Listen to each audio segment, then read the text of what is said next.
maintenant.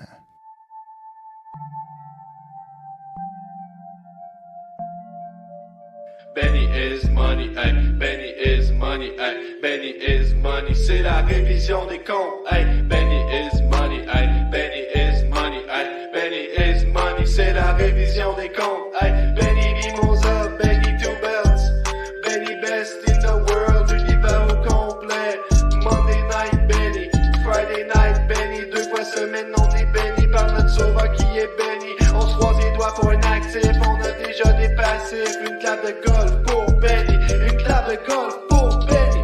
Benny is money, hey, Benny is money, hey, Benny is money, c'est la révision des comptes, hey. C'est la révision des comptes, hey.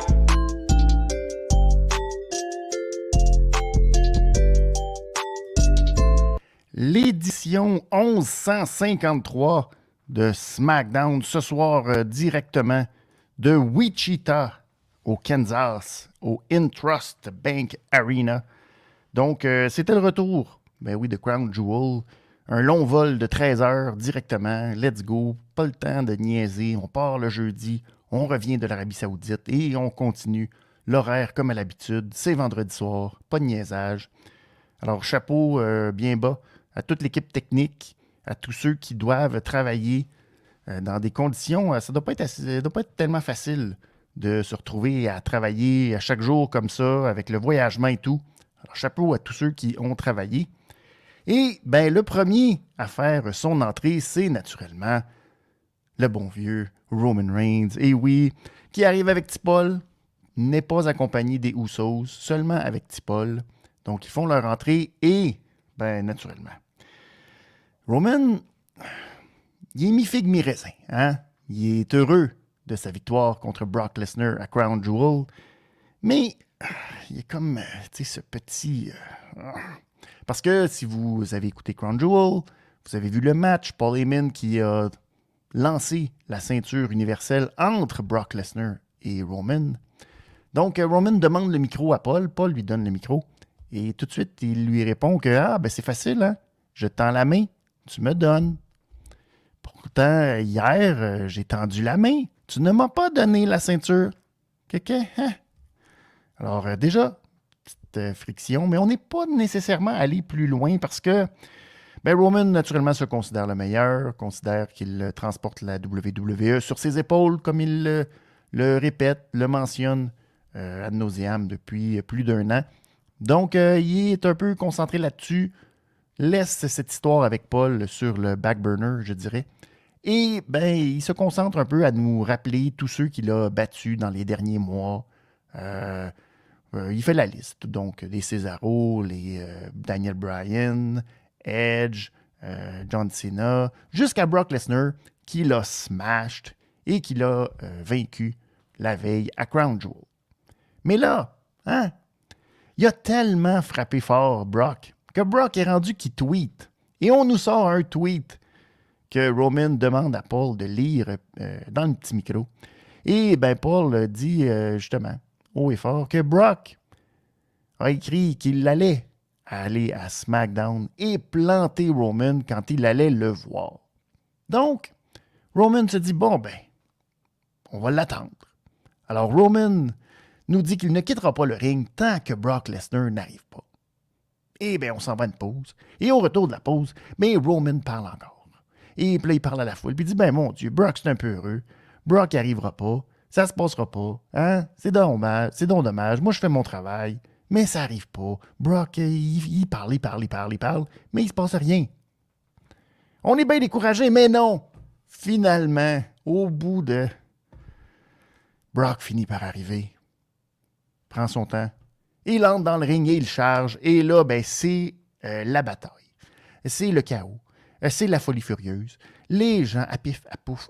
Là, tout le monde est dans le « Oh non! » On s'en va à l'extérieur. C'est la bataille. Roman se fait bardasser, se fait lancer dans les marches, dans le poteau. Ça va pas bien pour Roman. Il se fait placer sur les épaules de Brock. Les Usos arrivent pour sauver Roman d'un F5 au travers la table des commentateurs, mais eux aussi, à Paclao, se font ramasser, dont Jay qui rentre directement dans le poteau. Ça va pas bien pour les Usos non plus. Et là, ben, les officiels arrivent parce que là, on se dit, ben mon Dieu, ça n'a pas de bon sens. Il y a un caméraman qui, lui, est très proche de Brock.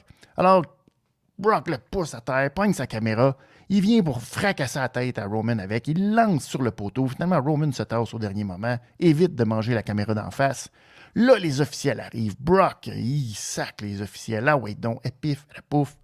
Là, Adam Pearce lance tous les lutteurs possibles. Ah, il lance des lutteurs. Alors, tout le monde se garoche vers Brock, qui est aux abords du ring. Il y a Reggie qui mange une corde à linge. Ça va pas bien, pauvre Reggie. Il y a un autre lutteur, je sais pas c'est qui. Lui aussi, il mange une autre corde à linge. Là, je pensais que c'était Pearce, mais c'était Cesaro, habillé en veston, qui a comme un peu ralenti tout le monde. Puis qui a dit wow, wow, wow, wow, wow. Alors, Brock l'a regardé, il y a eu un petit face-à-face, mais j'avais même pas remarqué que c'était Cesaro avec l'angle de caméra. Je pensais que c'était Adam Pearce. Mais non, c'était Cesaro qui a comme un peu bloqué tout le monde. Une chance que Cesaro s'est pas garoché pour être de la chair à canon à Brock Lesnar, heureusement. Brock est monté dans le ring. Et là, ben, pendant ce temps-là, ben, la famille, le Bloodline a quitté, a réussi à retrouver la rampe. Et Brock a tendu le titre universel pour montrer qu'il était l'homme de la situation et que c'est lui qui méritait le titre. Aïe, aïe, aïe, quel chaos pour commencer. Ben, ça nous rappelait les belles époques, hein, avec Brock qui fait le chaos, puis toute la patente. Très excitant. Ben oui, moi j'ai été diverti, que voulez-vous. On aime ou on n'aime pas, mais j'ai été diverti tout le long par ce segment. Alors, un beau chaos pour commencer SmackDown, 2 segments. Alors, ça y allait sur les chapeaux de roue. Ça laisse pas beaucoup de place aux autres, mais Colin, qu'est-ce que vous voulez? C'est intéressant. Pendant que je salue Zoui qui est là, ben oui, je suis votre sauveur un petit peu. Mais ça a été très agréable aujourd'hui de l'être. Et puis merci d'être là parmi nous. N'hésitez pas à réagir aussi. Merci beaucoup, Zoui, de le faire. Mais là, on pensait que c'était terminé, tout ça. Mais Adam Pearce, lui, non, n'a pas accepté les gestes de Brock Lesnar, n'a pas accepté ce qui s'est passé.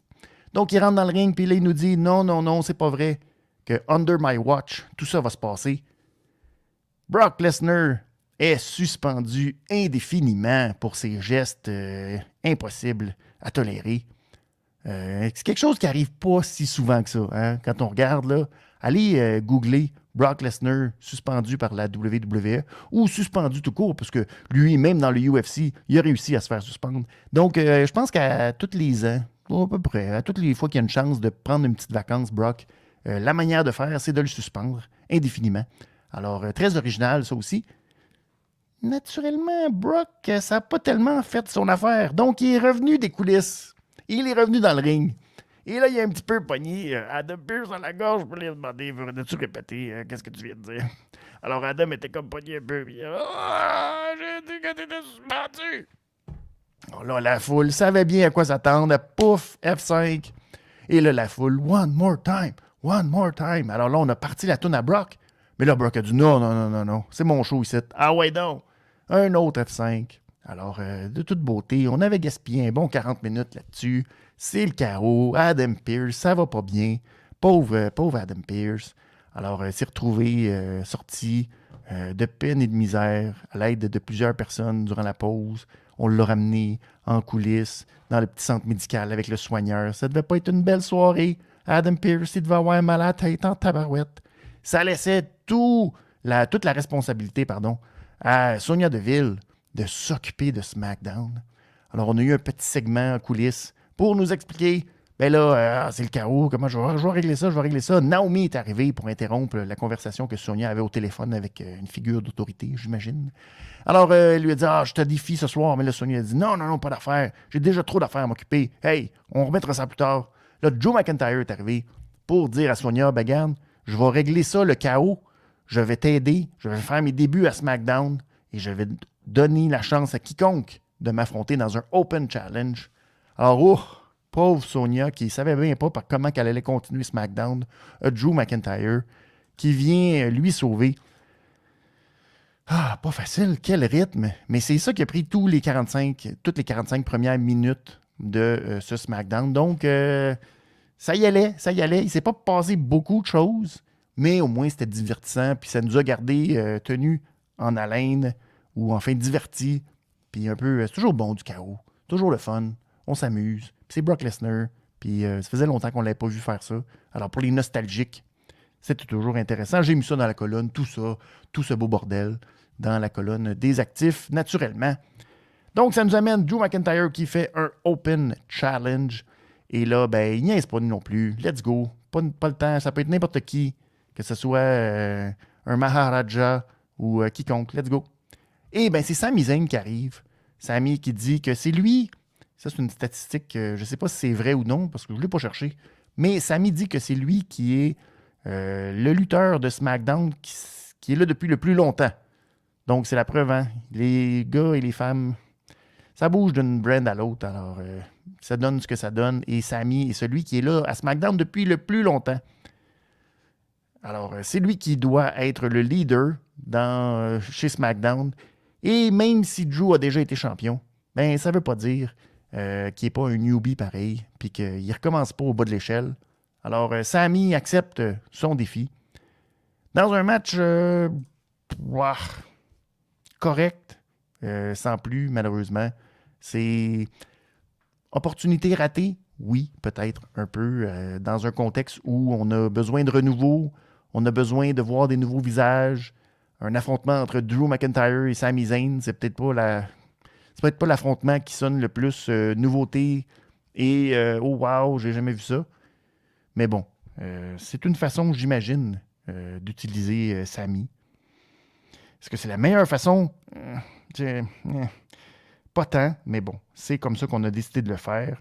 Est-ce qu'il s'est passé grand-chose? Pas tellement. Ça a duré 6 minutes 50 environ. Sami a envoyé Drew dans le poteau pour reprendre le dessus. Et là, il s'est moqué de lui, il est allé dans l'autre coin.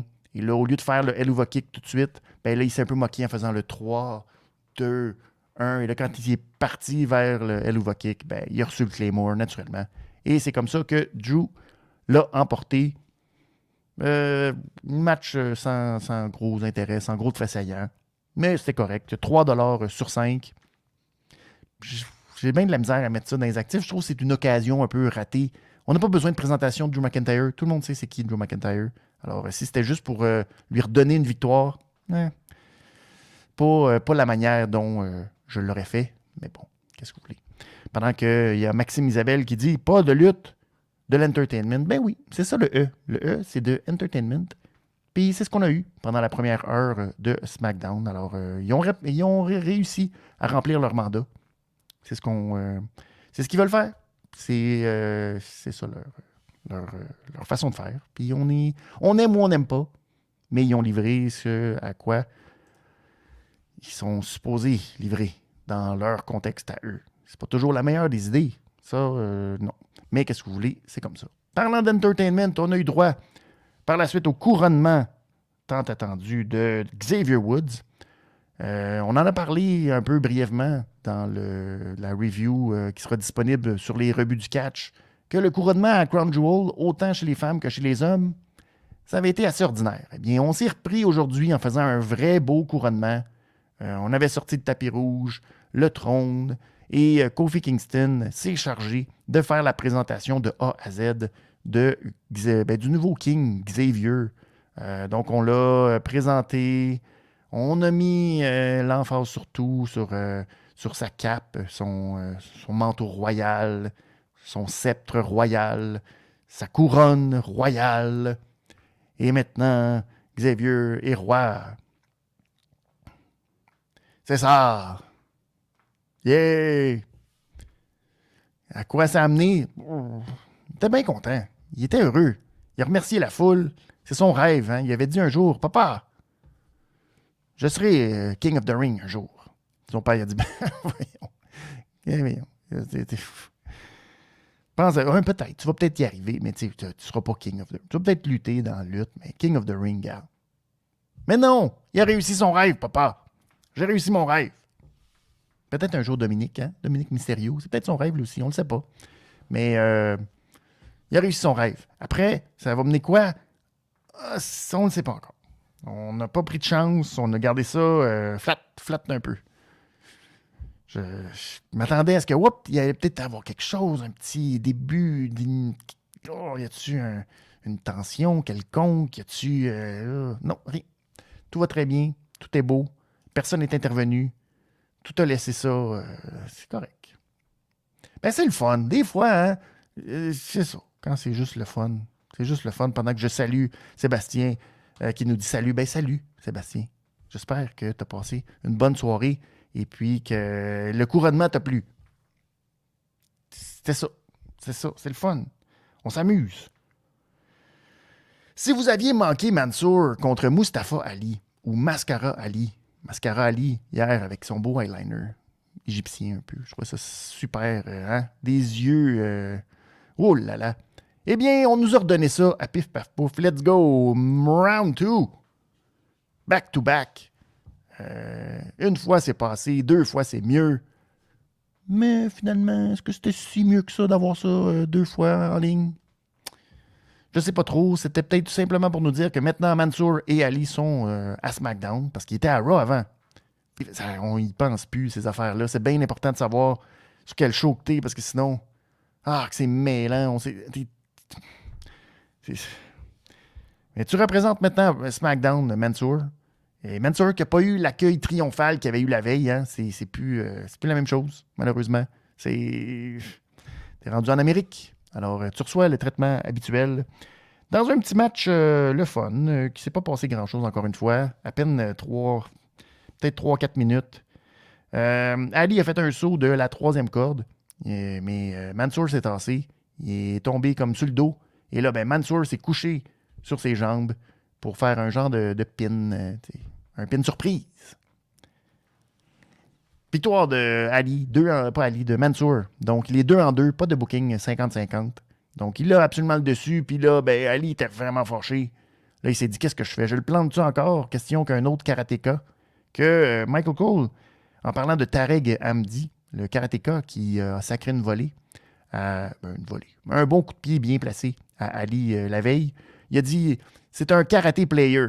Alors, terme très scientifique utilisé par Michael Cole pour décrire Tarek Hamdi, le karaté player, naturellement. Il y a aussi les judo players, les kendo players. En tout cas, c'est tous des players, ça. Tous ceux qui sont aux Olympiques, puis tout. C'est fin comme terminologie de la part de Michael Cole. J'adore ça. Mais voilà, qu'est-ce que vous voulez, hein? C'est pas nécessairement facile, karatéka. C'est un mot raffiné. Michael Cole, pas sa force. Donc, deux pièces. 2 pièces, malheureusement, Mansour Ali. Si vous voulez voir le vrai match, retournez voir sur le network, celui de la veille. C'était pas excellent, mais c'était pas mal meilleur que ce qu'on a eu droit aujourd'hui. Maintenant, on a eu un peu au moins de nouveautés. Et c'est l'arrivée de Hit Row. Now you know. Ça, c'est leur move. Now you know. You don't know, now you know. Hey, je me demande ce qu'ils ont pris ça. Ça a dû, là, leur tomber dessus comme ça. Quelqu'un, il fait ça comme ça, puis ça comme ça, pour faire Now you know. Je sais pas s'ils faisaient ça à NXT, mais j'ai trouvé ça très cocasse que c'est ça leur move. Alors, on nous a fait une belle présentation, le groupe de Hit Row qui a fait son entrée. Malheureusement, B-Fab, la demoiselle du groupe, a demandé est-ce qu'on coupe la musique pour que les autres puissent parler. Mais peut-être trop, non. Il fallait quand même garder un petit fond. Alors, elle a un peu de pouvoir, mais tu vois qu'elle n'est pas rendue à l'échelon supérieur pour imposer le pas de musique pantoute. Donc, ils ont fait leur promo pour se présenter chacun. Fait que c'était bien beau. Et finalement, on a eu droit à un petit match avec Swerve Scott et Top Dollar. Les deux ont affronté, je ne l'ai même pas là, non, Tom Lawyer, Daniel Williams, 2 jobbers. Ça faisait longtemps qu'on n'avait pas vu des jobbers à SmackDown et à Raw. Mais c'est ça. Fallait les présenter comme deux excellents lutteurs. Donc, on a affronté 2 vraiment pas bons. Des lutteurs locaux. Et ça n'a pas été très long. Ça n'a pas été super divertissant. Je ne sais même pas si on peut donner une note à un match de même de jobber. Ça nous a présenté Hit Row. Ça reste encore... ça va être sûrement divertissant, mais pour l'instant... le segment n'aurait pas lieu. Personne n'aurait vraiment dit que quoi que ce soit. Est-ce qu'on connaît plus Hit Row aujourd'hui? Probablement pas. Donc, c'était peut-être pas la meilleure façon, mais on sait qu'ils font des rimes, puis ils se présentent, puis ils font « You don't know, now you know ». Alors, ça, j'ai trouvé ça bien original de leur part. Bravo, Etro. C'est le fun. Passons maintenant à un autre match très original, parce que si on était dans l'originalité ce soir, c'était Shinsuke Nakamura qui affronte Happy Corbin. À ne pas confondre avec celui de il y a quelques mois, semaines.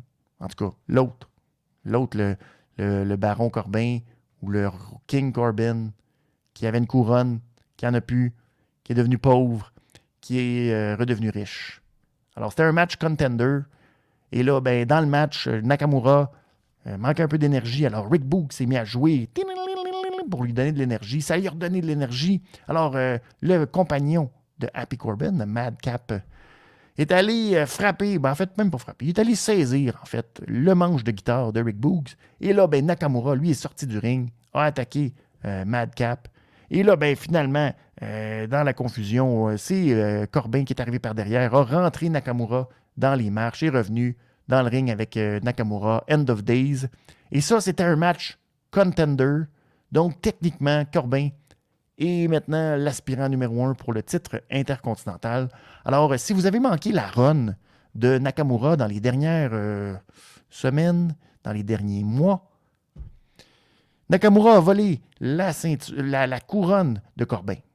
Et là, finalement, après quelques semaines, il s'est battu contre Apollo Crews. Là, finalement, il a gagné le titre intercontinental.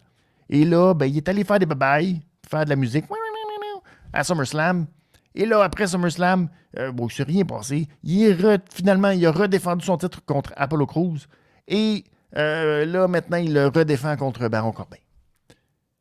Alors, toute une run pour Nakamura. Tu vois qu'on sait quoi faire avec lui. C'est de toute beauté. Et, ben, pas SummerSlam, Survivor Series s'en vient à grands pas. Avec Damien Priest, champion des États-Unis. Je sens que le règne de Nakamura achève, hein, parce qu'on est tellement heureux de voir Happy Corbin dans un autre tout nouveau personnage, pas fatigant du tout. Alors, victoire de Happy Corbin. 3$, mais encore passif. Tanné un peu de voir les mêmes maudits matchs. Hein? Encore une occasion ratée de, je sais pas, amener des nouveaux visages. Il y a eu des petites vignettes là, avec tous ceux qui sont maintenant rendus à SmackDown. Je n'ai pas été convaincu par aucune de ces petites vignettes de 10-12 secondes. Alors malheureusement, on verra ce que ça va donner. Pour l'instant, pas convaincu de la direction des petits nouveaux venus à SmackDown qu'on n'a pas vu, à part Hitro qui ont eu un beau temps. Le reste, c'est encore laissé très marginal. Alors, on verra comment on va les utiliser dans le futur. Et le dernier segment, ben oui, l'échange des ceintures entre Charlotte et Becky Lynch. C'est-tu pas beau, ça? Je suis la championne de Raw. Je suis repêché par SmackDown. Je suis la championne de SmackDown. Je suis repêché par Raw. Qu'est-ce qu'on va faire avec ça? Eh bien, les deux sont rentrés dans le ring. Puis là, Sonia Deville a dit, bon, ben regarde, toi, t'es championne. Ça avait l'air d'un mariage un peu. Toi, tu es la championne de Raw. Toi, tu es la championne de SmackDown. Vous avez été repêché par l'autre brand. Alors, vous allez faire l'échange de ceintures. Faire l'échange de ceintures. Et là, ben finalement, ça a été long, ça a été compliqué. Ah, ouais, ben là, je suis pas sûr. Ouais, je le fais-tu, je le fais pas. Finalement, Becky, elle essayait d'attraper la ceinture à Charlotte. Puis là, ben, maintenant, elle est tombée à terre. C'est bien lent, c'est mélangeant. On savait pas trop. Finalement, ben, Becky s'est tannée par garrocher sa ceinture à Charlotte. Alors, c'était beau. C'était beau. Finalement, Sasha Banks est arrivé. Sasha Banks s'est dit, wow, c'est moi le blueprint ici. Et c'est moi qui règne sur le Blue Brand. Donc là, Charlotte a dit, c'est quoi, tu voulais pas qu'on t'oublie. Tu voulais être là, c'est sûr, parce que là, tu sentais que, oh là là.